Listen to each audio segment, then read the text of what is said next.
नमस्कार। मैं डॉक्टर ईतू सिंह आपका अपने चैनल अर्थात में स्वागत करती हूँ। आज हम सुदामा पांडे धूमिल की काव्य का पाठ करेंगे। सबसे पहले इस कवि के बारे में थोड़ी सी जानकारी लेते हैं। आपका नाम सुदामा पांडे था और आपका उपनाम धूमिल। यह नाम आपने स्वयं ही अपने लिए चुना था।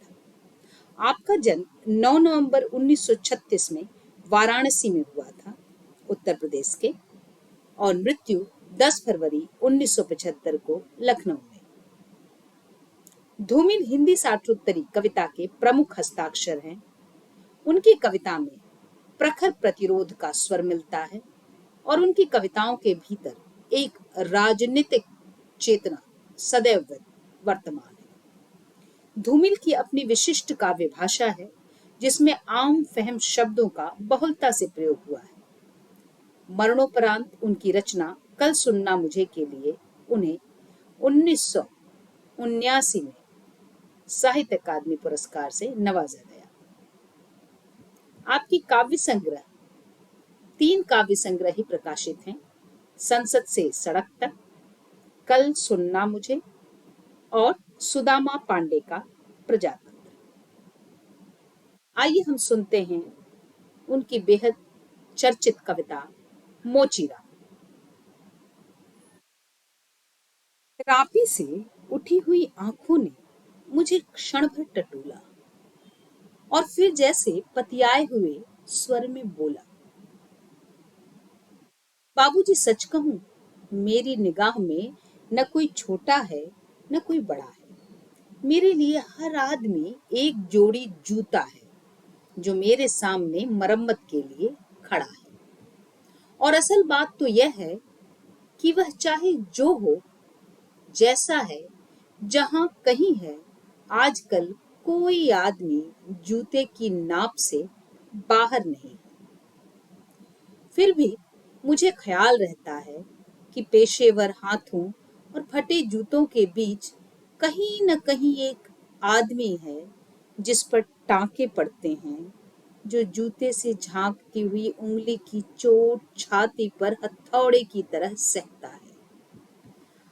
यहाँ तरह तरह के जूते आते हैं और आदमी की अलग अलग नवैयत बतलाते हैं। सबकी अपनी अपनी शक्ल है, अपनी अपनी शैली है। मसलन एक जूता है, जूता क्या, चकतियों की थैली है। इसे एक आदमी पहनता है जिसे चेचक ने चुग लिया है। उस पर उम्मीद को तरह देती हुई हंसी है, जैसे टेलीफोन के खंभे पर कोई पतंग फंसी है और खड़खड़ा रही है। बाबूजी, इस पर पैसा क्यों फूकते हो, मैं कहना चाहता हूँ, मगर मेरी आवाज लड़खड़ा रही है।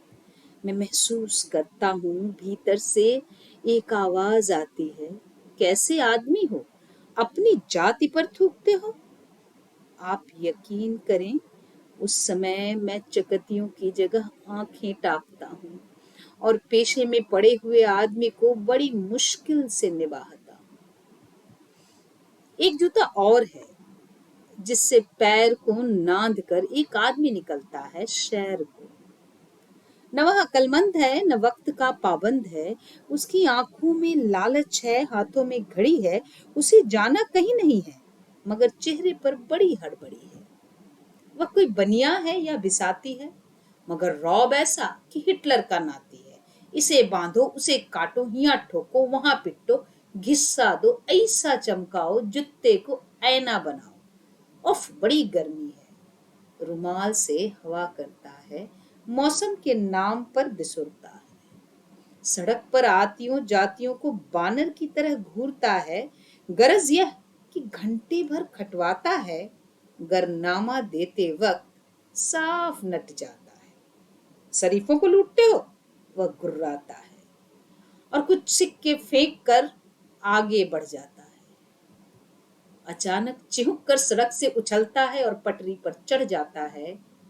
चोट जब पेशे पर पड़ती है तो कहीं न कहीं एक चोर कील दबी रह जाती है, जो मौका पाकर उभरती है और उंगली में गड़ती है। मगर इसका मतलब यह नहीं है कि मुझे कोई गलतफहमी है। मुझे हर वक्त यह ख्याल रहता है कि जूते और पेशे के बीच कहीं न कहीं एक अदद आदमी है जिस पर टांके पड़ते हैं, जो जूते से झांकती हुई उंगली की चोट छाती पर हथौड़े की तरह सहता है। और बाबूजी, असल बात तो यह है कि जिंदा रहने के पीछे अगर सही तर्क नहीं है तो रामनामी बेचकर या रंडियों की दलाली करके रोजी कमाने में कोई फर्क नहीं है। और यही वह जगह है जहां हर आदमी अपने पेशे से छूटकर भीड़ का टमकता हुआ हिस्सा बन जाता है। सभी लोगों की तरह भाषा उसे काटती है, मौसम सताता है। अब आप इस बसंत को ही ले, यह दिन को तांत की तरह तानता है, पेड़ों पर लाल लाल पत्तों के हजारों सुखतल्ले धूप में सींचने के लिए लटकाता है। सच कहूं, उस समय रापी की मूठ को हाथ में संभालना मुश्किल हो जाता है।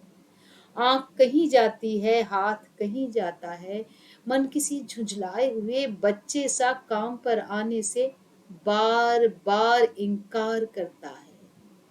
लगता है कि चमड़े की शराफत के पीछे कोई जंगल है जो आदमी पर पेड़ से वार करता है। और ये चौंकने की नहीं, सोचने की बात है। मगर जो जिंदगी की किताब से नापता है, जो असलियत और अनुभव के बीच खून के किसी कमजात मौके पर कायर है, वो बड़ी आसानी से कह सकता है कि यार, तू मोची नहीं, शायर है। असल में वह एक दिलचस्प गलतफहमी का शिकार है, जो यह सोचता है कि पेशा एक जाति है और भाषा पर आदमी का नहीं, किसी जाति का अधिकार है।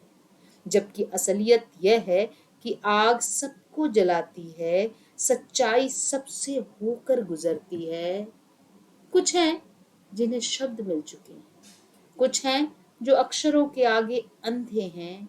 वे हर अन्याय को चुपचाप सहते हैं और पेट की आग से डरते हैं। जबकि मैं जानता हूं कि एक इनकार से भरी हुई एक चीख और एक समझदार चुप, दोनों का मतलब एक है। भविष्य गढ़ने में चुप और चीख अपनी अपनी जगह एक ही किस्म से अपना अपना फर्ज अदा करते हैं। धन्यवाद।